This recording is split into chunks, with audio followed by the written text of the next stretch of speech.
ಸಹಕಾರ ಸಚಿವ ರಾಜಣ್ಣ ಅವರ ಪುತ್ರ ವಿಧಾನ ಪರಿಷತ್ನ ಸದಸ್ಯ ರಾಜೇಂದ್ರ ಅವರು ನನ್ನ ಹತ್ಯೆಗೆ ಸಂಚು ನಡೆದಿತ್ತು ಅನ್ನುವಂತಹ ದೂರನ್ನು ಕೊಟ್ಟಿದ್ರು. ದೂರಿನ ಜೊತೆಗೆ ಪೊಲೀಸರಿಗೆ ಒಂದು ಪೆನ್ ಡ್ರೈವ್ ಕೂಡ ನೀಡಿದ್ರು. ಈಗ ಆ ಪೆನ್ ಡ್ರೈವ್ನಲ್ಲಿ ಅಡಗಿದ್ದಂತಹ ರಹಸ್ಯ ಹೊರಬಿದ್ದಿದೆ. ರಾಜೇಂದ್ರ ಹತ್ಯೆ ಯತ್ನದಲ್ಲಿ ಹೆಣ್ಣಿನ ಹೆಜ್ಜೆ ಜೊತೆಗೆ ಆಡಿಯೋ ಕೂಡ ಸಿಕ್ಕಿದೆ. ಪೆನ್ ಡ್ರೈವ್ನಲ್ಲಿದ್ದ 18 ನಿಮಿಷಗಳ ಆಡಿಯೋದಲ್ಲಿ ಹತ್ಯೆ ಯತ್ನಕ್ಕೆ ಹೇಗೆಲ್ಲ ಸಂಚನ್ನ ಮಾಡಲಾಗಿದೆ, ಯಾರೆಲ್ಲ ಇದಕ್ಕಾಗಿ ಮೀಟಿಂಗ್ ಅನ್ನು ಇಟ್ಕೊಂಡಿದ್ದಾರೆ ಅನ್ನೋದನ್ನ ವಿವರಿಸಿಕೊಂಡಿದ್ದಾರೆ. ಅದರ ಬಗೆಗಿನ ವರದಿಯನ್ನು ನಿಮಗೆ ಹೇಳ್ತೀನಿ. ಹನಿ ಟ್ರ್ಯಾಪ್ ಕೇಸನ್ನ ಸಹಕಾರ ಸಚಿವ ಕೆಎನ್ ರಾಜಣ್ಣ ತಣ್ಣಗಾಗಿಸ್ತಿದ್ದಾರೆ. ದೂರು ಕೊಡ್ತೀನಿ, ತನಿಖೆ ಮಾಡಿ ಅಂತೆಲ್ಲ ಸದನದಲ್ಲಿ ಹೌಹಾರಿದ್ದ ಸಚಿವ ರಾಜಣ್ಣ ಹನಿ ವಿಷಯದಲ್ಲಿ ಇವತ್ತಿನವರೆಗೂ ದೂರನ್ನೇ ಕೊಡದೆ ರಾಜಕೀಯ ಅನ್ನೋ ಚದುರಂಗದಲ್ಲಿ ಇಷ್ಟ ಬಂದಂತೆ ಅವರವರ ಬೇಳೆ ಬೇಯಿಸಿಕೊಳ್ಳುತ್ತಿದ್ದಾರೆ. ಸಚಿವ ರಾಜಣ್ಣ ಪುತ್ರ ರಾಜೇಂದ್ರನೂ ಅಪ್ಪನಿಗಿಂತ ಒಂದು ಕೈ ರಾಜಕೀಯದಲ್ಲಿ ಮೇಲು. ಅದಕ್ಕೆ ನನ್ನ ಮೇಲೂ ಹನಿ ಟ್ರ್ಯಾಪ್ಗೆ ಯತ್ನ ಮಾಡಿದ್ದಾರೆ ಅಂತ ಹೇಳಿದ್ದ ಕಾಂಗ್ರೆಸ್ ಎಂಎಲ್ಸಿ ಆಮೇಲೆ ನಾನು ಹನಿ ಟ್ರ್ಯಾಪ್ ವಿಷಯವನ್ನೇ ತೆಗೆದಿಲ್ಲ ಅಂತ ಹೊಸ ನಾಟಕ ಶುರು ಮಾಡಿದ್ರು. ಆಮೇಲೆ ಹನಿ ಟ್ರ್ಯಾಪ್ ಅಲ್ಲ, ನನ್ನನ್ನ ಕೊಲೆ ಮಾಡಲು ಸ್ಕೆಚ್ ಹಾಕಿದ್ರು ಅಂತ ಪಕ್ಕಾ ಮಾಹಿತಿ ಸಿಕ್ಕಿದೆ ಅಂತ ರಾಜೇಂದ್ರ ಮುಖ್ಯಮಂತ್ರಿ ಸಿದ್ದರಾಮಯ್ಯರನ್ನು ಭೇಟಿಯಾಗಿ ರಹಸ್ಯವಾಗಿ ಮಾತುಕತೆ ನಡೆಸಿದ್ರು. ಇದಾದ ಮೇಲೆ ರಾಜ್ಯ ಪೊಲೀಸ್ ನಿರ್ದೇಶಕ ಅಲೋಕ್ ಮೋಹನ್ರನ್ನು ಭೇಟಿಯಾಗಿ ದೂರು ಕೊಟ್ಟರು. ಆಮೇಲೆ ತುಮಕೂರು ಎಸ್ಪಿ ಅವರಿಗೂ ಕಂಪ್ಲೇಂಟ್ ಕೊಟ್ಟಿದ್ರು. ಪೊಲೀಸರು ಕೂಡ ಎಫ್ಐಆರ್ ಹಾಕಿ ತನಿಖೆ ಮಾಡುತ್ತಿದ್ದಾರೆ. ತನಿಖೆ ನಡೆಯುತ್ತಿರುವಾಗಲೇ ಆಡಿಯೋ ಒಂದು ರಾಜ್ಯ ರಾಜಕಾರಣದಲ್ಲಿ ಹಲ್ಚಲ್ ಎಬ್ಬಿಸಿದೆ. ಅದೇ ಪುಷ್ಪ ಆಡಿಯೋ. ಸಹಕಾರ ಸಚಿವರ ಪುತ್ರನ ಹತ್ಯೆ ಯತ್ನದಲ್ಲಿ ಪುಷ್ಪ, ಹತ್ಯೆ ಯತ್ನದ ರಹಸ್ಯ ಬಿಚ್ಚಿಟ್ಟ ಪುಷ್ಪ ಆಡಿಯೋ. ಸೋಮಣ್ಣ ಅದೇ KR ರಾಜಣ್ಣ ಅವ್ರ ಮಗನ್ ಎತ್ತಬೇಕು ಅಂತ ಎಲ್ಲ ಪ್ಲಾನ್ ಮಾಡಿ ಮಾತಾಡ್ಕೊಂಡವ್ರ ಗುರು. ಹಿಂಗೆ ನಡೀತೈತೆ, ಹಿಂಗೆ ಮಾತಾಡ್ಕೊಂತವ್ರೆ. ಈಗ ಬಾಟ್ಲುಗಳು ಎಣ್ಣೆಗಳೆಲ್ಲ ತಗೊಂಡಿದ್ದೀನಿ, ನೀನು ಫಿಶ್ ಕಬಾಬ್ ತಗೊಂಡ್ ಬಂದ್ಬಿಡು ಅಂದ. ಯಾರು? ಯಾವನೋ ಆಟೋದಲ್ಲಿ ಕುಂತಿರೋ. ಅವಾಗಿಂದ ಇವ್ನ ಎಲ್ಲಿ ಹೋಗ್ತಾನೆ ಎಲ್ಲಿ ಬರ್ತಾನೆ ಅಂತ ಎಲ್ಲ ಹುಡುಗರು ಬಿಟ್ಟು ನಾನು ತಿಳ್ಕೊಂಡಿದ್ದೀನಿ. ಇವನು ದೊಡ್ಡವ್ರಿಗೆ ಹೊಡೆದ್ಬಿಟ್ರೆ ಅವ್ನು ದೊಡ್ಡ ತುಮಕೂರಲ್ಲಿ ಡಾನ್ ಆಗ್ಬಿಡೋಣ ಅಂತನ ಹಂಗೆ ಮಾಕೊಟ್ಟೋತಾನೆ. ರಾಕಿ ಅಲಿಯಾಸ್ ರಾಕೇಶ ಸಚಿವ ರಾಜಣ್ಣ ಹಾಗೂ ರಾಜಣ್ಣ ಪುತ್ರ ರಾಜೇಂದ್ರ ಅವರ ಆಪ್ತ. ತುಮಕೂರಲ್ಲಿ ರೌಡಿಗಳ ಜೊತೆ ಗಳಸ್ಯ ಕಂಠಸ್ಯ ಗೆಳೆತನ ಇಟ್ಕೊಂಡಿರೋ ಪುಷ್ಪ ಅನ್ನೋ ಮಹಿಳೆ ಜೊತೆ ಮಾತಾಡಿರೋ ಆಡಿಯೋ ಇದು. ಆಡಿಯೋದಲ್ಲಿ ಸ್ಪಷ್ಟವಾಗಿ ಸಚಿವ ಕೆಎನ್ ರಾಜಣ್ಣ ಮಗನನ್ನ ಎತ್ತಬೇಕು ಅಂತ ಪ್ಲಾನ್ ಮಾಡಿ ಮಾತಾಡಿಕೊಂಡವರೇ ಅನ್ನೋದು ಸ್ಪಷ್ಟವಾಗಿದೆ. ಇದೇ ಆಡಿಯೋ ಆಧರಿಸಿ 3 ದಿನಗಳ ಹಿಂದೆ ತುಮಕೂರು ಪೊಲೀಸರು ತನಿಖೆನೂ ಮಾಡುತ್ತಿದ್ದಾರೆ. ತನಿಖೆ ಮಧ್ಯೆನೇ ಹೊರಬಿದ್ದಿರೋ ಪುಷ್ಪ ಮತ್ತು ರಾಜೇಂದ್ರ ಆಪ್ತನ ಮಾತುಕತೆಯಲ್ಲಿ ಭಯಾನಕ ಅಂಶಗಳೇ ಹೊರಗೆ ಬಂದಿವೆ. ಆಡಿಯೋದಲ್ಲಿದೆ 70 ಲಕ್ಷಕ್ಕೆ ಸುಪಾರಿ, 5 ಲಕ್ಷ ಅಡ್ವಾನ್ಸ್. ಇವನಿಗೆ ಪ್ರೆಸಿಡೆಂಟ್ ಮಾಡಬೇಕು ಅಂತಾಯ್ತೋ ರಾಜೇಂದ್ರ ಅವ್ರು ಮಾಡಬೇಕು ಅಂತಾಯ್ತೋ ಜಾಸ್ತಿ? ಫಸ್ಟ್ ಪ್ರೆಸಿಡೆಂಟ್ ಗೊತ್ತಾ ನಿದ್ದಿದ್ದು, ಈಗ್ಲೂ ಪ್ರೆಸಿಡೆಂಟ್ ಮಾಡೇ ಮಾಡ್ತಾನೆ. ಈಗ 70 ಲಕ್ಷ ಸಿಗ್ತೈತೆ, ಮಾಡೋದ್ ಬೇಡವಾ? ಒಂದ್ 30 ಲಕ್ಷ ಯಾರ ಕೈಲನ್ನ ಕೊಟ್ಟು ಒಳಕ್ ಹೋಗಿ ಬರ್ತಾನೆ 10 ಲಕ್ಷ ಖರ್ಚು ಮಾಡ್ಕೊಂಡು. ಅಲ್ಲ ಹುಡುಗಾಟ ಅಲ್ಲ, ಮಿನಿಸ್ಟರ್ ಮಕ್ಳದ್ ಮಾಡೋದು. ಅವ್ರ ಲೈಫ್ ಲಾಂಗ್ ಕೊಳಿಸ್ಬಿಡ್ತಾರ ಒಳಗಡಿಕೆ ನನ್ನ ಮಕ್ಕಳನ್ನ. ಸೋಮಂಗ್ ಅಕೌಂಟ್ ಬಂದ್ರೆ ನಿಜ ದುಡ್ಡು ಬಂದಿರೋದು, ಸತ್ಯ ಬಂದಿರೋದು ಅವ್ನಿಗೆ 5 ಲಕ್ಷ. ನಮ್ಮ ಅಮ್ಮನ ಸತ್ತಲ್ಲಿ 5 ಲಕ್ಷ ದುಡ್ಡು ಬಂದೈತೆ ಅವ್ನಿಗೆ. ಎಂಕ್ವೈರಿ ಮಾಡಿ ಸರ್, ನಿಮ್ಗೆ ಗೊತ್ತಾಗುತ್ತೆ. ನನ್ ಬಿಡು, 1 ವಾರ ಕರ್ಕೊಂಡೋಗ್ಲಿ, ಎಂಕ್ವೈರಿ ಮಾಡ್ಲಿ ಅವ್ನಿಗೆ. ಅವ್ನ ಅಕೌಂಟ್ ಎಲ್ಲ ಫೋನ್ ಪೇ ಎಲ್ಲ ಚೆಕ್ ಮಾಡಿ ಸರ್ ಅನ್ನು. ಆಡಿಯೋದಲ್ಲಿದೆ ಅಟ್ಟಿಕಾ ಬಾಬು ಹೆಸರು. ನಾವು ಫೋಟೋ ಶೂಟ್ ಮಾಡಿಸಿದ್ವಿ. ಅಟ್ಟಿಕಾ ಬಾಬು ಅವ್ನ್ ಬಂದ್ಬಿಡ್ತಾನ. ನೀನ್ ಹೋಗೋ ಕಾಡೆ, ನನ್ ಮಗನೇ ಎಲ್ಲಿದ್ಯೋ ಲೋಫರ್. ಅವ್ನು ಹೋಗ್ಬಿಡ್ತಾನೆ. ಹೋಗೋ ನೀನು ಅಟ್ಟಿಕಾ ಬಾಬು ತವ ಫಸ್ಟ್ ಹೋಗಲ್ಲಿರು. ಎಷ್ಟು ಮಾತು ಅಂದಿಲ್ಲ ಅವನು. ಇದೇ ಮಾತು ನಾನು ಅವನ ಎದುರುಗಡೆನೆ ಹೇಳ್ತೀನಿ. ಯಾಕೆ ನೀನ್ ಅಂದಿಲ್ವಾ ಅಂತ ನಾನೇ ಕೇಳ್ತೀನಿ ಅಣ್ಣನ ಎದುರುಗಡೆ. ಅಣ್ಣ ಬರ್ಬೇಕು, ಅಣ್ಣನ ಮುಂದೆ ಎಲ್ಲಾರ್ಗು ಗೊತ್ತು ಬಿಡು. ಉಗ್ದೋಗೋದಾನು ಅವನು. ಅವ್ನ್ ಗೊತ್ತಾಗ್ಬಿಡ್ತಾವ್ ಇವ್ನು ಸರಿಗಿಲ್ಲ ಇವನು ಅಂತ ಗೊತ್ತಾಗಿ ಅವ್ನು ನುಟ್ಲಾಗಿರೋದು. ನನ್ನ ಹತ್ರ ಹೇಳೋರು ಹುಡುಗರು, ಅಕ್ಕ ಸುಮ್ಮನೆ ಇದ್ಬಿಡು, ಇವ್ನು ಲೈಫ್ ಲಾಂಗ್ ಒಳಕಿರಂಗೆ ಏನೋ ಮಾಡ್ಕೊಂತವ್ನಿ. ಆ ದುಡ್ಡು ಏನಕ್ಕ ದುಡ್ಡು ತಗೊಂಡು ಏನ್ ಮಾಡೋಣ ನಾವು? ಆಡಿಯೋದಲ್ಲಿದೆ ಹತ್ಯೆಗೆ ಸ್ಕೆಚ್ ಹಾಕಿದ್ದ ಗ್ಯಾಂಗ್ ಪುರಾಣ. ಅವ ಅಣ್ಣಂಗ್ ಹೊಡಿಬೇಕು ಅಂದಿದ್ ನಿಜ ಬಿಡು. ದೇವ್ರ ಸತ್ತಾಗ್ಲು ಅಣ್ಣಂಗ್ ಹೊಡಿಬೇಕು ಅಂದಿದ್ ನಿಜ. ಸುಮ್ನೆ ಯಾಕೆ ನೀನ್ ತಲೆ ಕೆಡ್ಸ್ಕೊಂತೀಯ? ಇವ್ರಿಗೆ ಹಿಂಗೆ ಹೇಳು, ಸೋಮ ಹಿಂಗೆ ಮಾಡೋನೆ. ನೀವ್ ಯಾವ್ದೋ ಫಂಕ್ಷನ್ ಮಾಡಿದ್ರಲ್ಲ ಸರ್ 15 ದಿನದ ಹಿಂದೆ, ಯಾರು ಸರ್ ಡೆಕೋರೇಷನ್ ಒಬ್ರು ಬಂದಿದ್ರಂತೆ ಜೈಪುರದವ್ರ ಇಬ್ರು ಅಂತ ಹೇಳು. ಜೈಪುರದವ್ರ ಇಬ್ರು ಕಳ್ಸಿದ್ದ ಅವನು. ಡೆಕೋರೇಷನ್ ಒಳಗಡೆ ಡೆಕೋರೇಷನ್ ಮಾಡೋರು, ನಾವು ಡೆಕೋರೇಷನ್ ಮಾಡೋರೆ ಅಂತ ಒಳಗ್ ನುಗ್ಗೋರೆ ಗೊತ್ತಾ ಜೈಪುರದವ್ರು. ಅದೇ ನಮಗ್ ಗೊತ್ತಿತ್ತಾ? ಇದು ಕಸ ಎತ್ತಾಕೋದು ಕಸ ಎತ್ತಕನೆ ಬಂದಿದ್ದು, ಡೆಕೋರೇಷನ್ ಮಾಡೋರೆ ಅಂತ ಬಂದಿದ್ದವರು. ಹಾ ಅದೇನ್ ನಮಗ್ ಗೊತ್ತಿತ್ತಾ? GPA ಫಿಕ್ಸ್ ಮಾಡ್ಬೇಕು ಅಂತ ಬಂದಿದ್ದು ಸರ್ ಅಂತ ನಾನೇ ಹೇಳ್ತೀನಿ. ಮದ್ಗಿರಿ ಹುಡುಗರು ಓ ಮದ್ಗಿರಿ ಹುಡುಗರು ರೆಡಿ ಆಗಿರೋದಾ? ಯಾರು ಎಷ್ಟು ಜನ? 7-8 ಜನ ಮದ್ಗಿರಿ ಹುಡುಗರು ಗೊತ್ತಾ ಸರ್ ನಮ್ಗೆ? ಅಲ್ಲ ಮೀನಿಗೆ ಒಂದು ಮಾತು ಕೇಳಲ್ಲ, ಏನೋ ನಮ್ಮ ತಾಯಿನಿಗೂ ಒಳ್ಳೇದಲ್ಲ ರಾಜೇಂದ್ರನಿಗೆ, ಸುಮ್ಮನೆ ಕಿಮಿಕ್ ಅಂತ ಅಂದ್ರು ಏನ್ ಹೇಳೋ ಬಾಡಿ ಎಲ್ಲಾರ ಹಂಗ್ ಶೂಟ್ ಮಾಡಕ್ ಬಿಡ್ತಾರೆ ಅಲ್ವಾ? ಅದ್ ಹೆಂಗ್ ಧೈರ್ಯದ ಮೇಲೆ ರೆಡಿ ಆಗೋನು ಅಂತ ರೆಡಿ ಆಗೋನ್ ಲೆಕ್ಕ ಹಾಕು. ಮಾತಾಡ್ಕೊಂಡವ್ರು ಗೊತ್ತಾ, ಬೆಂಗಳೂರವ್ರ ಜೊತೆ ಮದ್ಗಿರಿ ಅವ್ರ ಜೊತೆ ಎಲ್ಲ ಮಾತಾಡ್ಕೊಂಡು ತಮಿಳ್ ಹುಡುಗರು ಕರೆಸ್ತವನ್ ಗೊತ್ತಾ ನಿಂಗೆ ಇಬ್ರಿಗೆ ಜೊತೆಗಿರಕ್ಕೆ? ಕಳಸಿಪಳ್ಳಿ ಹುಡುಗರು ಕೇಳೋನಂತೆ. ರಾಜೇಂದ್ರ ಹತ್ಯೆಗೆ ಜೈಲಲ್ಲಿದ್ದ ಗುಂಡನಿಗೆ ಪೆರೋಲ್, ಸೋಮನೆ ಪೆರೋಲ್ ಕೊಡಿಸಿದ್ದ ಎಂದ ಪುಷ್ಪ. ಈಚೆ ಬರೋಕ್ಕೆ ಆಗಲ್ಲ, ಅದೆಲ್ಲ ನೀವು ಖರ್ಚು ಮಾಡ್ದ? ಪೆರೋಲ್ ಮೇಲೆ ಏನಕ್ಕೆ ಬರ್ತಾನೆ? ಬರೀ 3 ತಿಂಗಳಿಗೋಸ್ಕರ ಇವ್ನು ಯಾಕೆ ಬರ್ಬೇಕು? ಮನೇಲಿ ಮಾಡಿದ್ರು ಯಾರು? ಇವರು ಶಾಂತಿನಗರದಲ್ಲಿ ಮಾಡೋನು ಸೋಮ. ಎಲ್ಲಿ ಮಾಡ್ತಾರೆ ಗುಂಡಿಗೆ ಒಟ್ಟಾಗೆ? ಗುಂಡಂಗೆ ಎಲ್ಲೋ ಬೆಟ್ಟದ ಹತ್ರ ನೆಟ್ವರ್ಕ್ ಸಿಗ್ತೈತವ ಮಾಡ್ತಾ ಇರೋದು. ಈ ಆಡಿಯೋ ಆಧರಿಸಿನೇ ಸಹಕಾರ ಸಚಿವ ರಾಜಣ್ಣ ಪುತ್ರ ರಾಜೇಂದ್ರ ದೂರು ಕೊಟ್ಟಿರೋದು. ರಾಜೇಂದ್ರ ದೂರಿನ ಮೇರೆಗೆ ಕ್ಯಾತ್ಸಂದ್ರ ಪೊಲೀಸರು ಎಫ್ಐಆರ್ ಹಾಕಿದ್ದಾರೆ. ಸೋಮ ಅಲಿಯಾಸ್ ಜೈಪುರ ಸೋಮ, ಸೋಮನ ಆಪ್ತೆ ಪುಷ್ಪ, ಸೋಮನ ಅತ್ಯಾಪ್ತರಾದ ಭರತ್, ಅಮಿತ್, ಗುಂಡಾ ಮತ್ತು ಯತೀಶ್ ಅನ್ನೋರ ಮೇಲೆ ಎಫ್ಐಆರ್ ಆಗಿದೆ. BNS ಕಲಂ 109, 329 ಸಬ್ಸೆಕ್ಷನ್ 4, 61 ಸಬ್ಸೆಕ್ಷನ್ 2 ಹಾಗೂ 190 ಸೆಕ್ಷನ್ ಅಡಿಯಲ್ಲಿ ಪ್ರಕರಣ ದಾಖಲಿಸಿ ತನಿಖೆ ಚುರುಕುಗೊಳಿಸಿದ್ದಾರೆ. ಪೊಲೀಸರ ವಶದಲ್ಲಿದ್ದಾರೆ ಸೋಮ, ಗುಂಡ. ಪುಷ್ಪಾಳನ್ನ ಪೊಲೀಸರು ವಶಕ್ಕೆ ಪಡೆದು ಕೊಲೆಯತ್ನದ ಗುಟ್ಟನ್ನೆಲ್ಲ ಪೊಲೀಸರ ಎದುರು ರಟ್ಟು ಮಾಡಿದ್ದಾಳೆ. ಈ ಮಧ್ಯೆ ನಿನ್ನೆ ರಾತ್ರಿ ನೆಲಮಂಗಲ ಬಳಿ ಮೊದಲ ಆರೋಪಿ ಸೋಮ ಮತ್ತು ಆತನ ಸಹಚರ ಗುಂಡನನ್ನ ಪೊಲೀಸರು ವಶಕ್ಕೆ ಪಡೆದಿದ್ದಾರೆ. ಅಜ್ಞಾತ ಸ್ಥಳದಲ್ಲಿ ವಿಚಾರಣೆ ಮಾಡುತ್ತಿದ್ದಾರೆ ಅಂತ ಹೇಳಲಾಗ್ತಿದೆ. ಇನ್ನುಳಿದ ಆರೋಪಿಗಳಾದ ಭರತ್, ಯತೀಶ್ ತಲೆಮರೆಸಿಕೊಂಡಿದ್ದು ಅವರಿಗೂ ಬಲೆ ಬೀಸಿದ್ದಾರೆ ಅಂತ ಹೇಳಲಾಗ್ತಿದೆ. ಪ್ರಕರಣ ಸೂಕ್ಷ್ಮವಾಗಿರೋದ್ರಿಂದ ಸರ್ಕಾರದ ಬುಡವನ್ನೇ ಅಲುಗಾಡಿಸ್ತಿರೋದ್ರಿಂದ ಈ ಬಗ್ಗೆ ಗೃಹ ಸಚಿವ ಜಿ ಪರಮೇಶ್ವರ್ ತಮಗೆ ಏನೂ ಗೊತ್ತಿಲ್ಲ ಅಂತಷ್ಟೇ ಹೇಳಿದ್ರು. ನನಗೆ ಗೊತ್ತಿಲ್ಲ. ನಾನು ರಾಜೇಂದ್ರ ಅವ್ರ ವಿಚಾರದಲ್ಲಾಗಲಿ ರಾಜಣ್ಣ ಅವ್ರ ವಿಚಾರದಲ್ಲಾಗಲಿ ಯಾವುದೂ ಪ್ರತಿಕ್ರಿಯೆ ಮಾಡೋದಿಲ್ಲ. ಯಾಕೆಂದರೆ ಅದು ಇನ್ವೆಸ್ಟಿಗೇಷನಲ್ಲಿದೆ. ಇನ್ವೆಸ್ಟಿಗೇಷನಲ್ಲಿದ್ದಾಗ ನಾನು ಯಾವುದೇ ಪ್ರತಿಕ್ರಿಯೆ ಮಾಡೋದಕ್ಕೆ ಹೋಗೋದಿಲ್ಲ. ಏನೇ ಹೇಳಿ, ಸಹಕಾರ ಸಚಿವ KN ರಾಜಣ್ಣನವರ ಹನಿ ಟ್ರ್ಯಾಪ್ ಹಂಗಾಮದಲ್ಲೂ ಮದನಾರಿ ಇದ್ಲು. ಸಹಕಾರ ಸಚಿವರ ಮಗ ರಾಜೇಂದ್ರ ಅವರ ಹತ್ಯೆ ಯತ್ನದ ಆರೋಪದಲ್ಲೂ ಮದನಾರಿ ಇದ್ದಾಳೆ. ಸದ್ಯಕ್ಕೆ ಹನಿ ಟ್ರ್ಯಾಪ್ ಸುರಸುಂದರಾಂಗಿ ಯಾರಂತ ಗೊತ್ತಾಗಿಲ್ಲ. ಆದ್ರೆ ರಾಜೇಂದ್ರ ಹತ್ಯೆಗೆ ರೌಡಿಗಳು ಹಾಕಿದ್ದ ಸ್ಕೆಚ್ ಎಂಥದ್ದು ಅಂತ ಸುಂದರಿ ಪುಷ್ಪ ಬಾಯ್ಬಿಟ್ಟಿದ್ದಾಳೆ. ಅಷ್ಟೇ ಅಲ್ಲ, ಕೆಲವು ವಿಡಿಯೋಗಳು ಇದೆ ಅಂತ ಬೇರೆ ಹೇಳಿದ್ದಾಳೆ. ಆ ವಿಡಿಯೋಗಳು ಯಾವಾಗ ಹೊರಗೆ ಬರುತ್ತೆ ಅನ್ನೋದೇ ಸದ್ಯದ suspense. Bureau report, news 18. Ugadi ಸಂಭ್ರಮ ಮುಗೀತು. ಈ ಸಂಭ್ರಮದಲ್ಲಿ ಇದ್ದಂಥ ಜನರಿಗೆ ನಾಳೆಯಿಂದ ಸರ್ಕಾರದ ಬೆಲೆ ಏರಿಕೆಯ ಬರೆ ಬೀಳ್ತಾ ಇದೆ. ಹಾಲು, ಮೊಸರು ಎಲ್ಲವೂ ಕೂಡ ದುಬಾರಿ ಆಗ್ತಾ ಇವೆ. ಕಸ ಸಂಗ್ರಹಕ್ಕೂ ಬೆಂಗಳೂರಿನಲ್ಲಿ ಕಾಸು ಕಟ್ಟಬೇಕಾದಂಥ ಅನಿವಾರ್ಯತೆ ಈಗ ಇದೆ. ಯಾಕೆಂದರೆ ಕಸಕ್ಕೂ ಸೆಸ್ ಹಾಕಿದ್ದಾರೆ. ಹೊಸ ಕಾರು ಖರೀದಿಸಿದ್ರು 50,000 ರೂಪಾಯಿವರೆಗೆ ತೆರಿಗೆ ಕಟ್ಟಬೇಕು ಎಲ್ಲೋ ಬೋರ್ಡ್ನವರಿಗೆ. ಹೊಸ ಕಾರು ತಗೊಂಡು ಟೋಲ್ಗೆ ಹೋದರೆ ಅಲ್ಲೂ ಕೂಡ ಹೆಚ್ಚುವರಿ ಹಣವನ್ನು ಕಟ್ಟಬೇಕು. ಟೋಲ್ನಲ್ಲೂ ಕೂಡ ದುಡ್ಡು ಜಾಸ್ತಿ ಆಗಿದೆ. ಹಾಗಾದರೆ ಯಾವುದಕ್ಕೆಲ್ಲ ಬೆಲೆ ಏರಿಕೆಯಾಗಿದೆ ಅದನ್ನು ನಿಮಗೆ ತೋರಿಸ್ತೀನಿ.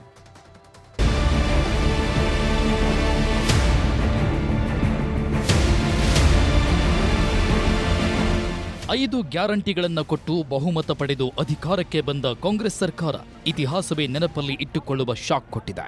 ನಾಳೆಯಿಂದ ರಾಜ್ಯದ ಜನರ ಜೇಬಿಗೆ 10 ಕಡೆ ಕತ್ತರಿ ಪ್ರಯೋಗ ಮಾಡಲು ಸಜ್ಜಾಗಿದೆ. ನಾಳೆಯಿಂದ ರಾಜ್ಯದ ಜನ ಬೆಲೆ ಏರಿಕೆ ಅನ್ನೋ ಗುಮ್ಮನನ್ನ ಬೆನ್ನಿಗೆ ಕಟ್ಟಿಕೊಂಡು ಓಡಾಡಬೇಕು. ಇಲ್ಲಿವರೆಗೂ ಇದ್ದಿದ್ದು ಒಂದು ಲೆಕ್ಕ, ನಾಳೆಯಿಂದ ಸಿದ್ದರಾಮಯ್ಯ ಸರ್ಕಾರದ್ದೇ ಹೊಸ ಲೆಕ್ಕ ಶುರುವಾಗ್ತಿದೆ. ಅಚ್ಚರಿ ಅನಿಸಿದ್ರು ಇದೇ ಕಟು ಸತ್ಯ. ಇಷ್ಟು ದಿನ ತಿಂಗಳಿಗೊಂದು 2 ಬೆಲೆ ಏರಿಕೆ ಶಾಕ್ ಕೊಡ್ತಿದ್ರು.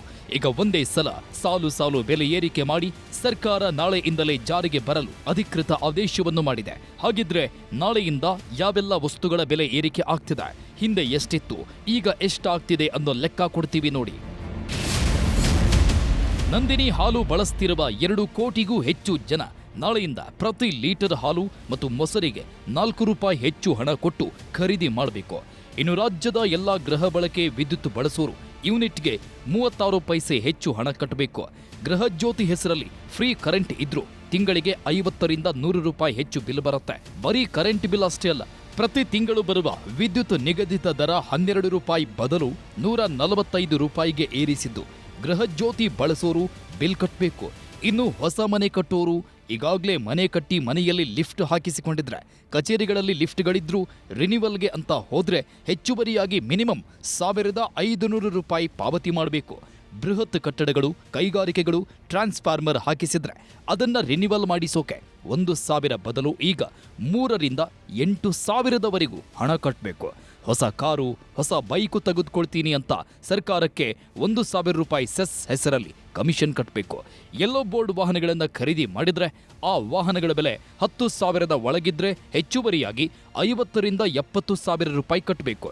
ಇನ್ನು ಬಿಬಿಎಂಪಿಯವರು ನಾವೇನೋ ಕಮ್ಮಿ ಇಲ್ಲ ಅಂತ ಮನೆ ಮನೆಗೂ ಬಂದು ಕಸ ಸಂಗ್ರಹಿಸ್ತಿದ್ದೀವಿ ಅಂತ ತಿಂಗಳಿಗೆ ಹೆಚ್ಚುವರಿ 50 ರೂಪಾಯಿ ಸೆಸ್ ಬೇರೆ ಹಾಕಿದ್ದಾರೆ. ರಾಜ್ಯ ಸರ್ಕಾರದ ಜೊತೆ ಕೇಂದ್ರ ಸಾರಿಗೆ ಇಲಾಖೆಯನ್ನು ಸದ್ದಿಲ್ಲದೆ ಟೋಲ್ ಸಂಗ್ರಹವನ್ನ ಹೆಚ್ಚಿಸಿದ್ದು, ರಾಜ್ಯದಲ್ಲಿರೋ 66 ಟೋಲ್ಗಳಲ್ಲಿ ಇನ್ಮುಂದೆ 10 ರಿಂದ 30 ರೂಪಾಯಿವರೆಗೂ ಹೆಚ್ಚು ಟೋಲ್ ಶುಲ್ಕ ಕಟ್ಟಬೇಕಿದೆ.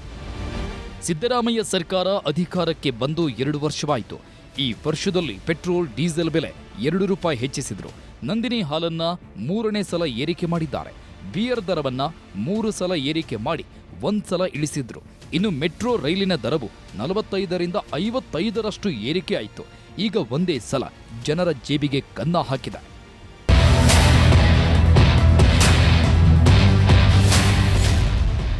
ಬೆಲೆ ಏರಿಕೆ ಖಂಡಿಸಿ ಬಿಜೆಪಿಯಿಂದ ಹೋರಾಟ. ರಾಜ್ಯದಲ್ಲಿ ಕಾಂಗ್ರೆಸ್ ಸರ್ಕಾರ ಸಾಲು ಬೆಲೆ ಏರಿಕೆ ಮಾಡ್ತಿದ್ರು ಒಂದ್ಸಲ ಅಬ್ಬರಿಸಿ ಬೊಬ್ಬೆ ಹಾಕಿ ಬಿಜೆಪಿಯವರು, ಜೆಡಿಎಸ್ನವರು ಸುಮ್ಮನಾಗ್ತಿದ್ರು. ಇದು ಸಹಜವಾಗಿ ಜನಸಾಮಾನ್ಯರ ಜೊತೆ ಕಾರ್ಯಕರ್ತರನ್ನು ಕೆರಳಿಸಿತ್ತು. ಈಗ ವಿರೋಧ ಪಕ್ಷದ ನಾಯಕರೆಲ್ಲ ಬೆಲೆ ಏರಿಕೆ ವಿರುದ್ಧ ಹೋರಾಟಕ್ಕೆ ಸಜ್ಜಾಗಿದ್ದಾರೆ. ಏಪ್ರಿಲ್ 2ರಿಂದ ಇಡೀ ತಿಂಗಳು ರಾಜ್ಯದಾದ್ಯಂತ 4 ಹಂತಗಳಲ್ಲಿ ಹೋರಾಟಕ್ಕೆ ಕರೆ ಕೊಟ್ಟಿದ್ದಾರೆ. ಬುಧವಾರದಿಂದ ಬೆಂಗಳೂರಿನ ಫ್ರೀಡಂ ಪಾರ್ಕ್ನಲ್ಲಿ ಅಹೋರಾತ್ರಿ ಧರಣಿ ನಡೆಸುತ್ತವೆ.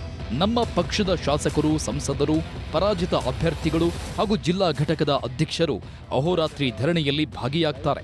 ಏಪ್ರಿಲ್ 5ರಂದು ಎಲ್ಲಾ ಜಿಲ್ಲೆ, ತಾಲೂಕು ಕೇಂದ್ರಗಳಲ್ಲಿ ಧರಣಿ ಮಾಡುತ್ತೇವೆ ಅಂದ್ರು ಬಿಜೆಪಿ ರಾಜ್ಯಾಧ್ಯಕ್ಷ ವಿಜೇಂದ್ರ.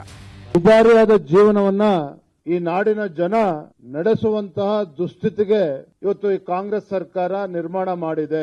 ಇಡೀ ದೇಶದಲ್ಲಿ ಅತ್ಯಂತ ದುಬಾರಿಯಾಗಿರ್ತಕ್ಕಂಥ ಜೀವನವನ್ನ, ಬಹುಶಃ ನಾವು ಸೇವಿಸ್ತಕ್ಕಂಥ ಗಾಳಿಯನ್ನ ಒಂದು ಬಿಟ್ರೆ ಇನ್ನೆಲ್ಲದರ ಒಂದು ಬೆಲೆ ಏರಿಕೆಯನ್ನ ನಿರಂತರವಾಗಿ ಈ ರಾಜ್ಯ ಸರ್ಕಾರ, ಕಾಂಗ್ರೆಸ್ ಸರ್ಕಾರ ಮಾಡ್ಕೊಂಡು ಬರ್ತಾ ಇದೆ. ಏಪ್ರಿಲ್ 2ನೇ ತಾರೀಕು ಬೆಂಗಳೂರಿನ ಫ್ರೀಡಂ ಪಾರ್ಕ್ನಲ್ಲಿ ಬೆಳಗ್ಗೆ 11 ಗಂಟೆಗೆ ನಮ್ಮ ಅಹೋರಾತ್ರಿ ಧರಣಿ ಪ್ರಾರಂಭ ಆಗ್ತದೆ. ಏಪ್ರಿಲ್ 7ನೇ ತಾರೀಕು ಪ್ರಾರಂಭ ಆಗ್ತಕ್ಕಂಥ ನಮ್ಮ ಈ ಜನಾಕ್ರೋಶ ಯಾತ್ರೆ ರಾಜ್ಯದ ಪ್ರತಿ ಜಿಲ್ಲೆಗೂ ಕೂಡ ಈ ಹೋರಾಟವನ್ನು ತೆಗೆದುಕೊಂಡು ಹೋಗ್ತೇವೆ. ಜನಜಾಗೃತಿಯನ್ನು ಮೂಡಿಸ್ತಕ್ಕಂಥ ಕೆಲಸವನ್ನು ಮಾಡ್ತೇವೆ. ಬೆಲೆ ಏರಿಕೆ ವಿರುದ್ಧ, ಸರ್ಕಾರದ ವಿರುದ್ಧ ಹೋರಾಟ ಮಾಡ್ತೀವಿ, ಜನಜಾಗೃತಿ ಕಾರ್ಯಕ್ರಮ ಹಮ್ಮಿಕೊಳ್ತೀವಿ ಅಂತ ಬಿಜೆಪಿ ರಾಜ್ಯಾಧ್ಯಕ್ಷರು ಹೇಳಿದ್ರು. ಆದರೆ ಪ್ರತಿಪಕ್ಷವಾಗಿ ಜನರನ್ನ ಎಚ್ಚರಿಸಬೇಕಾಗಿರುವ ಬಿಜೆಪಿಯಲ್ಲೇ ಒಗ್ಗಟ್ಟಿಲ್ಲ. ಇವತ್ತು ಬಿಜೆಪಿಯ ಸುದ್ದಿಗೋಷ್ಠಿಗೆ ವಿಪಕ್ಷ ನಾಯಕ ಶಾಡೋ ಮುಖ್ಯಮಂತ್ರಿ ಆರ್ ಅಶೋಕ್ ಅವರೇ ಗೈರಾಗಿದ್ರು. ಒಟ್ನಲ್ಲಿ ರಾಜ್ಯ ಕಾಂಗ್ರೆಸ್ ಸರ್ಕಾರ 2 ವರ್ಷದಲ್ಲಿ ದುಡಿಯೋ ಕೈಗಳಿಗೆ, ತೆರಿಗೆ ಕೊಟ್ಟೋರಿಗೆ ಕೊಟ್ಟಿದ್ದಕ್ಕಿಂತ ಜಾಸ್ತಿ ಕಿತ್ಕೊಳ್ತಿದ್ರೆ ಕಿವಿ ಹಿಂಡಬೇಕಾದ ಪ್ರತಿಪಕ್ಷದವರು ಒಗ್ಗಟ್ಟಿಲ್ಲದೆ ಹೋರಾಟಕ್ಕೆ ಮುಂದಾಗಿರೋದು ಈ ರಾಜ್ಯದ ದುರಂತ. Bureau report, news 18. ಇನ್ನು ಉಚ್ಚಾಟನೆಯ ಮೂಲಕ ಯತ್ನಾಳರವರ ಬಾಯಿಗೆ ಬೀಗ ಹಾಕಿಸಲಾಗತ್ತೆ ಅಂತ ವಿರೋಧಿಗಳೇನೋ ಅಂದ್ಕೊಂಡಿದ್ರು. ಆದರೆ ಇದ್ಯಾವುದಕ್ಕೂ ಕೂಡ ಜಗ್ಗದೆ ಮತ್ತಷ್ಟು ವಾಗ್ದಾಳಿಯನ್ನು ಮುಂದುವರಿಸಿದ್ದಾರೆ. ಹೊಸ ಪಕ್ಷ ಕಟ್ತೀನಿ, ಅದಕ್ಕಾಗಿ ರಾಜ್ಯ ಪ್ರವಾಸ ಮಾಡ್ತೀನಿ ಅಂತ ಹೇಳ್ತಿರುವಂತಹ ಯತ್ನಾಳರು ಯಾವುದೇ ಕಾರಣಕ್ಕೂ ತಾನು ಕಾಂಗ್ರೆಸ್ಗೆ ಹೋಗುವುದಿಲ್ಲ ಅಂತ ಸ್ಪಷ್ಟಪಡಿಸಿದ್ದಾರೆ. ಇನ್ನು ಯಡಿಯೂರಪ್ಪ ಹಾಗೂ ವಿಜಯೇಂದ್ರ ವಿರುದ್ಧ ಯಥಾ ಪ್ರಕಾರ ಕಿಡಿಕಾರ್ತಾನೆ ಮುಂದುವರೆಸಿದ್ದಾರೆ.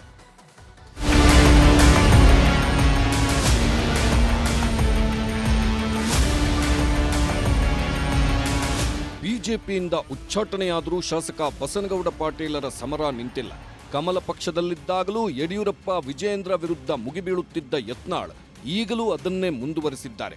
ಹಿಡಿದ ಕಾಯಕವನ್ನು ಕೊನೆವರೆಗೂ ನಿಲ್ಲಿಸೋದಿಲ್ಲ ಎಂಬ ರೀತಿಯಲ್ಲೇ ಯತ್ನಾಳ್ ಮಾತಾಡುತ್ತಿದ್ದಾರೆ. ವಿರೋಧಕ್ಕಾಗಿ ವಿರೋಧ ಅಲ್ಲ, ತನ್ನದೇನಿದ್ದರೂ ಬಿಜೆಪಿಯೊಳಗಿನ ಸೈದ್ಧಾಂತಿಕ ಹೋರಾಟ ಎಂಬ ರೀತಿಯಲ್ಲೇ ಮಾತಾಡುತ್ತಿರುವ ಉಚ್ಚಾಟಿತ ಹಿರಿಯ ಶಾಸಕ, ಕೇಂದ್ರದ ಮಾಜಿ ಸಚಿವ ಬಸನಗೌಡ ಪಾಟೀಲ್ ಯತ್ನಾಳ್ ದಿನದಿನವೂ ಬಿಜೆಪಿ ಹೈಕಮಾಂಡ್ ವಿರುದ್ಧ, ಯಡಿಯೂರಪ್ಪ, ವಿಜಯೇಂದ್ರ ವಿರುದ್ಧ ಮುಗಿಬೀಳುತ್ತಲೇ ಇದ್ದಾರೆ. ಹೋದಲ್ಲಿ ಬಂದಲ್ಲಿ ಯತ್ನಾಳ್ಗೆ ಈಗ ಯಡಿಯೂರಪ್ಪ ಕುಟುಂಬ ಒಂದೇ ಟಾರ್ಗೆಟ್. ಇವತ್ತು ಕೊಪ್ಪಳದ ಗವಿಮಠ ಆವರಣದಲ್ಲೂ ಯತ್ನಾಳ್ ಮಾತಿನಲ್ಲೇ ಬೆಂಕಿ ಉಗುಳಿದ್ರು. ಪರಿಸ್ಥಿತಿ. ಕಾಂಗ್ರೆಸ್ ಅಂತ ಈ ಜನ್ಮದಾಗ ಹೋಗುದಿಲ್ಲ, ಮುಂದಿನ ಜನ್ಮದಾಗ ಹೋಗುದಿಲ್ಲ. ಕಾಂಗ್ರೆಸ್ ಅದು ಒಂದು ಮುಸ್ಲಿಮರ ಪಕ್ಷ. ಅದು ಯಡಿಯೂರಪ್ಪ ಅವನ ಮಗ ಕರೋನಾದಾಗ ಎಷ್ಟು ಒಂದು ಭೇಟಿಗೆ ರೊಕ್ಕ ಜೈಲಿಗೆ ಹೋದಂಥ ವ್ಯಕ್ತಿ, ಅವ್ರ ಅಪ್ಪನ ನಕಲಿ ಸಹಿ ಮಾಡಿದಂಥ ಮಗ. ಅಂದರೆ ನೀವು ಕೇಂದ್ರ ಹೈಕಮಾಂಡು ಇಂಥ ಭ್ರಷ್ಟ ಕುಟುಂಬಕ್ಕೆ ನೀವು ಹಸಿರು ನಿಶಾನೆ ಕೊಟ್ಟರೆ ನಾನು ವಿಚಾರಣೆ ಮಾಡಿದ್ದೀನಿ. ಯಡಿಯೂರಪ್ಪನವ್ರಿಗೆ ಕರ್ನಾಟಕ ಬಿಜೆಪಿ ಫೀಸ್ ಕೊಟ್ಟಿದ್ದೀರಾ? ಅವ್ರ ಮನೆಗೆ ಹೋಗಿ ಹೀರೋಯಿನ್ ಕೈಯಿಂದ ಮೊದಲು ಫೋನ್ ಕಸ್ಕೊಂಡು ಡಿಲೀಟ್, ವಿಜೇಂದ್ರನ್ನೆಲ್ಲ ಡಿಲೀಟ್ ಮಾಡ್ತಿದ್ದ. ರಮೇಶ್ ಜಾರಕಿಹೊಳಿ ನೀರಾವರಿ ಮಂತ್ರಿ ಆದಲ್ಲ, ಅವನು ಪಾಪ ಅದೊಂದು ಇದರಲ್ಲಿ ಸೀರಿಯಸ್ ಸ್ಕ್ಯಾಂಡಲ್ ಸೇರಿಸಿ ಇವರು ಜೀವನ ಹಾಳು ಮಾಡೋದಂತ ವಿಜೇಂದ್ರ. ಕಾಂಗ್ರೆಸ್ ಮಹಾನಾಯಕ, ಬಿಜೆಪಿ ಮಹಾಕಳ್ಳ. ಇವತ್ತು ಬಿಜೆಪಿ ಏನಾಗಿದೆ ಅಂದರೆ ಹಿಂದೂಗಳ ಪರವಾಗಿಲ್ಲ, ಎಲ್ಲ ಅಡ್ಜಸ್ಟ್ಮೆಂಟು ಕಾಂಗ್ರೆಸ್ ಜೊತೆಗೆ. ಯಾಕಂದರೆ ಯಡಿಯೂರಪ್ಪ ಮತ್ತು ಅವನ ಮಗಂದು ಸಾಕಷ್ಟು ಹಗರಣದವು, ಪೋಕ್ಸೋ ಹಗರಣದಾಗಿ. ನಾನು ಇಡೀ ರಾಜ್ಯ ಸುತ್ತೀನಿ, ಎಲ್ಲ ರಾಜ್ಯದ ಜನರ ಅಭಿಪ್ರಾಯ ತಗೋತೀನಿ. ವೀರಶೈವ ಲಿಂಗಾಯತರಿಗೆ ಮೀಸಲಾತಿಯನ್ನು ತಪ್ಪಿಸೋದೇ ಯಡಿಯೂರಪ್ಪ, ವಿಜೇಂದ್ರ. ವಿಜಯಪುರದ ಲಿಂಗೈಕ್ಯ ಸಿದ್ದೇಶ್ವರ ಶ್ರೀಗಳ ಪುಣ್ಯಸ್ಮರಣೆ ಕಾರ್ಯಕ್ರಮಕ್ಕೆ ಗವಿಮಠದ ಶ್ರೀಗಳನ್ನ ಆಹ್ವಾನಿಸಲು ಬಸನಗೌಡ ಪಾಟೀಲ್ ಯತ್ನಾಳ್ ಇಂದು ಕೊಪ್ಪಳಕ್ಕೆ ಭೇಟಿ ಕೊಟ್ಟಿದ್ದರು.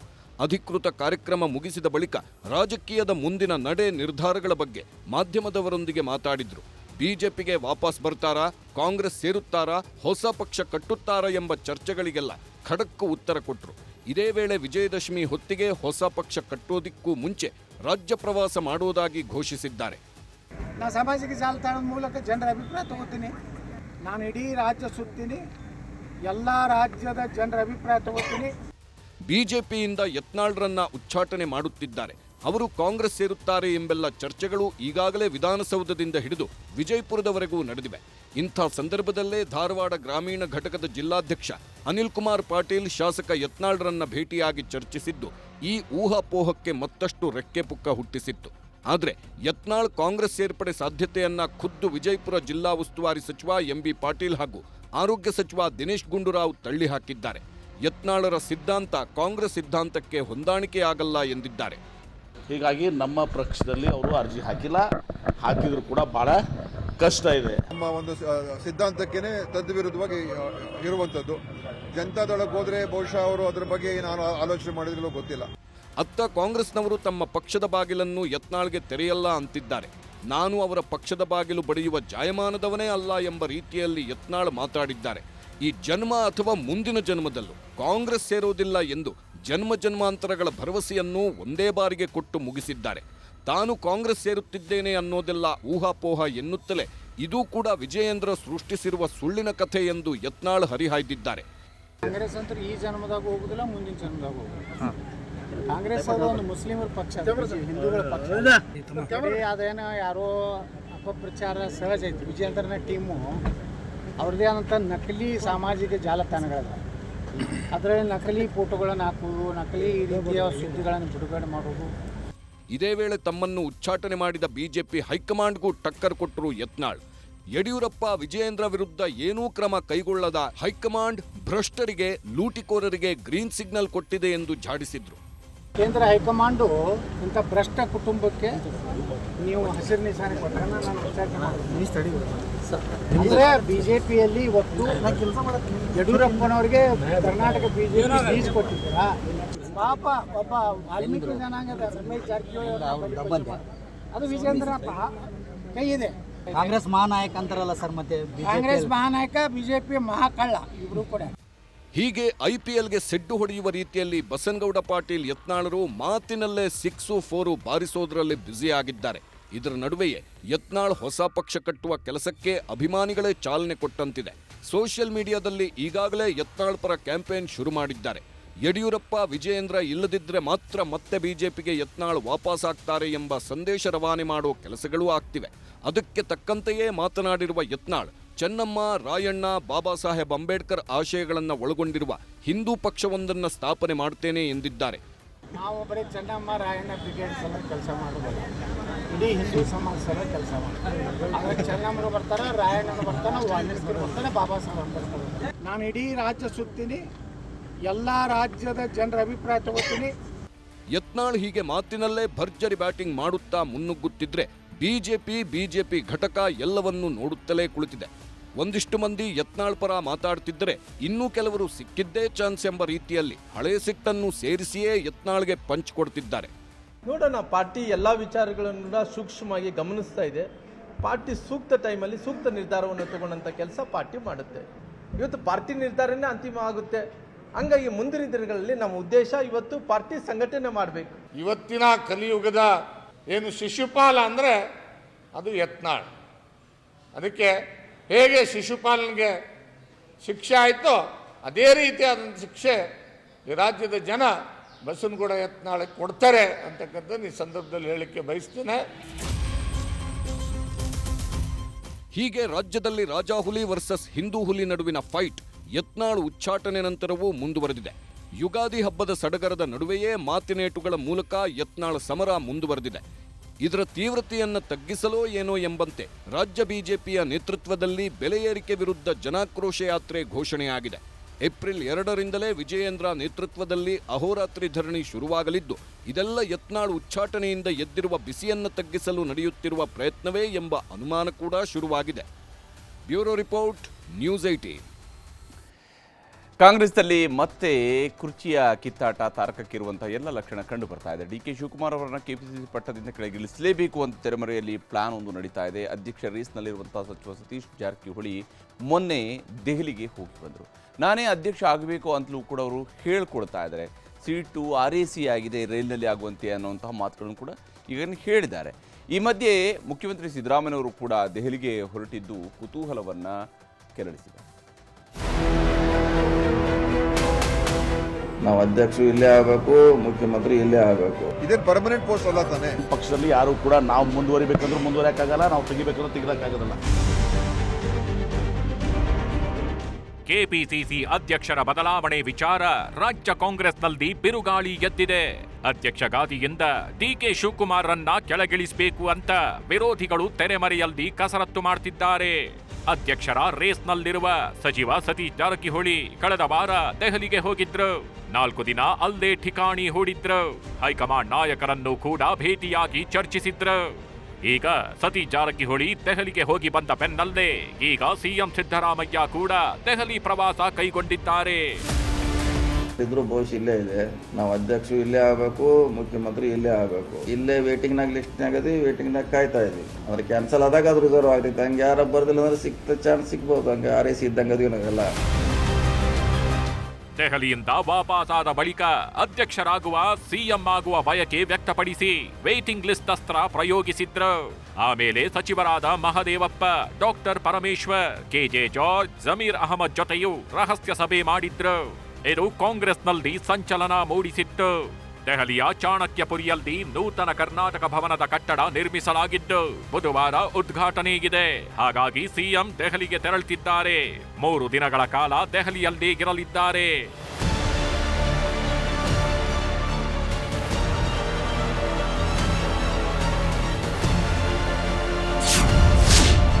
ಸತೀಶ್ ಜಾರಕಿಹೊಳಿ ಪರ ಬ್ಯಾಟಿಂಗ್ ಬೀಸ್ತಾರ ಸಿಎಂ. ಕೆಪಿಸಿಸಿ ಅಧ್ಯಕ್ಷರ ಬದಲಾವಣೆಗೆ ಹೈಕಮಾಂಡ್ ಗ್ರೀನ್ ಸಿಗ್ನಲ್ ಕೊಟ್ಟಿದೆ ಎನ್ನಲಾಗ್ತಿದೆ. ದೆಹಲಿ ಭೇಟಿ ವೇಳೆ ಸತೀಶ್ ಜಾರಕಿಹೊಳಿಯ ಲಾಭಿಗೆ ವರಿಷ್ಠರು ಮಣಿದಿದ್ದಾರಂತೆ. ಹಾಗಾಗಿ ಮತ್ತೊಮ್ಮೆ ಸಿಎಂ ಸಿದ್ದರಾಮಯ್ಯ ಮೂಲಕ ಹೈಕಮಾಂಡ್ ಮೇಲೆ ಒತ್ತಡ ಹೇರುವ ಸಾಧ್ಯತೆಯೂ ಇದೆ. ಸತೀಶ್ಗೆ ಪಕ್ಷ ಸಂಘಟಿಸುವ ಶಕ್ತಿ ಇದೆ. ಪ್ರಭಾವಿ ಜಾತಿಯ ಬಲಾಗಿದೆ. ಶಾಸಕರು ಸಚಿವರ ಬೆಂಬಲಾಗಿದೆ. ಹಾಗಾಗಿ ಸತೀಶ್ಗೆ ಅಧ್ಯಕ್ಷ ಸ್ಥಾನ ಕೊಟ್ರೆ ಒಳ್ಳೆಯದು ಅಂತ ಸಾಹುಕಾರ್ ಪರ ಹೈಕಮಾಂಡ್ ಮುಂದೆ ಸಿದ್ದರಾಮಯ್ಯ ಬ್ಯಾಟ್ ಬೀಸುವ ನಿರೀಕ್ಷೆ ಇದೆ. ಸಿಎಂ ವಾದಕ್ಕೆ ಹೈಕಮಾಂಡ್ ಒಪ್ಪಿಗೆ ಕೊಟ್ಟಿದ್ದೇ ಆದ್ರೆ ಮುಂದಿನ ವಾರ ಕೆಪಿಸಿಸಿಗೆ ಸರ್ಜರಿ ಆಗೋದಂತೂ ಗ್ಯಾರಂಟಿ.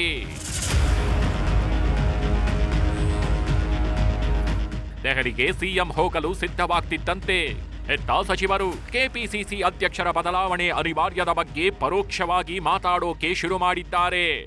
ಆಂತರಿಕ ವಿಷಯ, ಪಕ್ಷದಲ್ಲಿ ಏನಾಗಬೇಕು, ಯಾವ ರೀತಿ ನಡಿಬೇಕು ಅಂತ ಹೇಳಿ ಚರ್ಚೆಗಳಂತೂ ಆಗ್ತಾನೆ ಇರ್ತದೆ, ನಿರಂತರ ಆಗ್ತಾ ಇರ್ತದೆ. ಆದ್ರಿಂದ ತೀರ್ಮಾನ ತಗೊಳ್ಳುವಂಥದ್ದು ಅದು ನಮ್ಮ ಪಕ್ಷದ ವರಿಷ್ಠರು ಮಾಡ್ತಾರೆ. ಆದರೆ ಇದರ ಬಗ್ಗೆ ಯಾವುದೇ ರೀತಿಯ ಒಂದು ಭಿನ್ನಾಭಿಪ್ರಾಯ ಇಲ್ಲ. ಎಲ್ಲರೂ ನಾವು ಒಂದಾಗಿದ್ದೀವಿ. ನಮ್ಮ ಅಧ್ಯಕ್ಷರು ಕೂಡ ಈ ವಿಷಯದ ಬಗ್ಗೆ ಅವರೇನು ಬೇರೆ ರೀತಿಯಾಗಿ ಏನು ಆಲೋಚನೆ ಮಾಡ್ತಾ ಇಲ್ಲ. ನಾವೆಲ್ಲರೂ ಒಂದಾಗಿ ಹೋಗೋಣ ಅಂತಾನೆ ಇರುವಂಥದ್ದು. ಏನು ವರಿಷ್ಠರು ತೀರ್ಮಾನ ಮಾಡ್ತಾರೆ, ಎಲ್ಲರೂ ಒಪ್ಕೊಂಡು ಹೋಗ್ತಾರೆ. ಪೂರ್ಣ ಪ್ರಮಾಣದ ಅಧ್ಯಕ್ಷರಿದ್ರೆ ನಾನು ಅದರ ಬಗ್ಗೆ ಎಲ್ಲ ವಿಶ್ಲೇಷಣೆ ಮಾಡೋಕ್ಕೆ ಹೋಗಲ್ಲ. ಯಾಕಂದರೆ ಶಿವಕುಮಾರ್ ಅವರು ಕೂಡ ಚೆನ್ನಾಗಿ ಕೆಲಸ ಮಾಡ್ಕೊಂಡು ಬಂದಿದ್ದಾರೆ. ಆದರೆ ಮುಂದೆ ಏನು ಮಾಡಬೇಕು, ಇದೇನು ಪರ್ಮನೆಂಟ್ ಪೋಸ್ಟ್ ಅಲ್ಲ ತಾನೇ. ಅಧ್ಯಕ್ಷ ಸ್ಥಾನ ಏನು ಶಾಶ್ವತವಾಗಿ ಒಬ್ಬರೇ ಇರಬೇಕು ಅಂತ ಏನಲ್ಲ. ಅದರಿಂದ ಅದು ಕಾಲಕ್ಕೆ ಬದಲಾವಣೆ ಆಗ್ತಾ ಇರ್ತದೆ. ಈ ಮುಂದೆನೂ ಕೂಡ ಏನೇ ತೀರ್ಮಾನ ಹೈಕಮಾಂಡ್ ಮಾಡ್ತದೆ. ಪಕ್ಷ ಹಿತದೃಷ್ಟಿಯಿಂದ ನಾವೆಲ್ಲರೂ ಅದಕ್ಕೆ ಒಪ್ಕೊಳ್ತೀವಿ, ಏನು ಅದರ ಡಿಫ್ರೆನ್ಸಸ್ ಆಗೋದಿಲ್ಲ. ಇದೆಲ್ಲವೂ ಪಕ್ಷದ ಹೈಕಮಾಂಡ್ ಬಿಟ್ಟಿದ್ದು. ಇದನ್ನು ನೀವು ಮಾತಾಡಿದಾಗ ಅರ್ಥ ಇಲ್ಲ. ಎಲ್ಲರೂ ಹೋಗ್ತಾರೆ, ಜಾರಕಿಹೊಳಿ ಹೋಗ್ತಾರೆ, ಪರಮೇಶ್ವರ್ ಹೋಗ್ತಾರೆ, ಎಲ್ಲರೂ ಹೋಗ್ತಾರೆ. ದಿಲ್ಲಿಗೆ DK ಶಿವಕುಮಾರ್ ಹೋಗ್ತಾರೆ, ಮುಖ್ಯಮಂತ್ರಿಗಳು ಹೋಗ್ತಾರೆ, ನಾನು ಹೋಗ್ತಾ ಇದ್ದೀನಿ ನಾಡುದು. ಅದಕ್ಕೇನು ಸಂಬಂಧ ಇದೆ? ಪಕ್ಷದ ವರಿಷ್ಠರನ್ನು ಭೇಟಿ ಆಗ್ತೀವಿ, ಮಾತುಕತೆ ಮಾಡ್ತೀವಿ, ಅನೇಕ ವಿಚಾರಗಳನ್ನು ಪ್ರಸ್ತಾಪ ಮಾಡ್ತೀವಿ. ಹೇಳುವಂಥದ್ದು ಇರ್ತದೆ, ಮಾರ್ಗದರ್ಶನ ಪಡ್ಕೊಳ್ಳುವಂಥದ್ದು ಇರ್ತದೆ. ಅದು ಪಕ್ಷದ ಹೈಕಮಾಂಡಿಗೆ ಬಿಟ್ಟಿದ್ದು. ನಮ್ಮ ಪಕ್ಷದಲ್ಲಿ ಯಾರು ಕೂಡ ನಾವು ಮುಂದುವರಿಬೇಕಂದ್ರೂ ಮುಂದುವರಿಯೋಕ್ಕಾಗಲ್ಲ, ನಾವು ತೆಗಿಬೇಕಂದ್ರೂ ತೆಗಿಯೋಕ್ಕಾಗೋದಿಲ್ಲ. ಅದು ಪಕ್ಷದ ಹೈಕಮಾಂಡ್ ನಿರ್ಧಾರ ಮಾಡ್ತದೆ ಯಾವುದೇ ವಿಚಾರದಲ್ಲಿ. ಅಧ್ಯಕ್ಷರ ಕುರ್ಚಿ ವಿಚಾರದಲ್ಲಿ ಸಿಎಂ ಸಿದ್ದರಾಮಯ್ಯ ಆಪ್ತ ಬಣದ ನಾಯಕರ ನಡೆಯನ್ನ ಡಿಸಿಎಂ DK ಶಿವಕುಮಾರ್ ಸೂಕ್ಷ್ಮವಾಗಿ ಗಮನಿಸುತ್ತಿದ್ದಾರೆ. ಹಾಲಿ ಅಧ್ಯಕ್ಷ ಆಗಿರುವ DKಶಿ ಎದುರಾಳಿಗಳ ವಿರುದ್ಧ ಯಾವ ಅಸ್ತ್ರ ಪ್ರಯೋಗಿಸ್ತಾರೋ ಕಾದು ನೋಡಬೇಕು.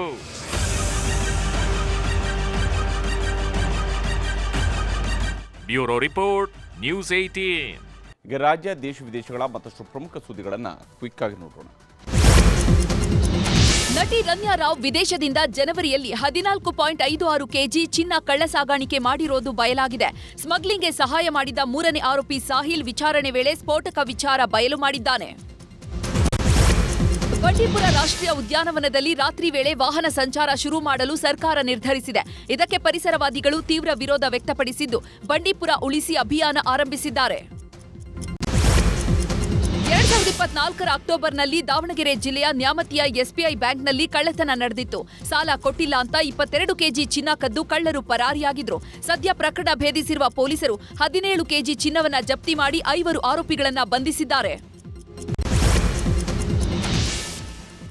ಹುಬ್ಬಳ್ಳಿಯ ವರೂರಿಗೆ ಇವತ್ತು ಗೋವಾ ಸಿಎಂ ಪ್ರಮೋದ್ ಸಾವಂತ್ ಆಗಮಿಸಿದ್ರು. ಜೈನ ತೀರ್ಥಂಕರರ ಮಹಾಮಸ್ತಕಾಭಿಷೇಕದ ಸಮಾರೋಪದಲ್ಲಿ ಭಾಗಿಯಾಗಿದ್ರು.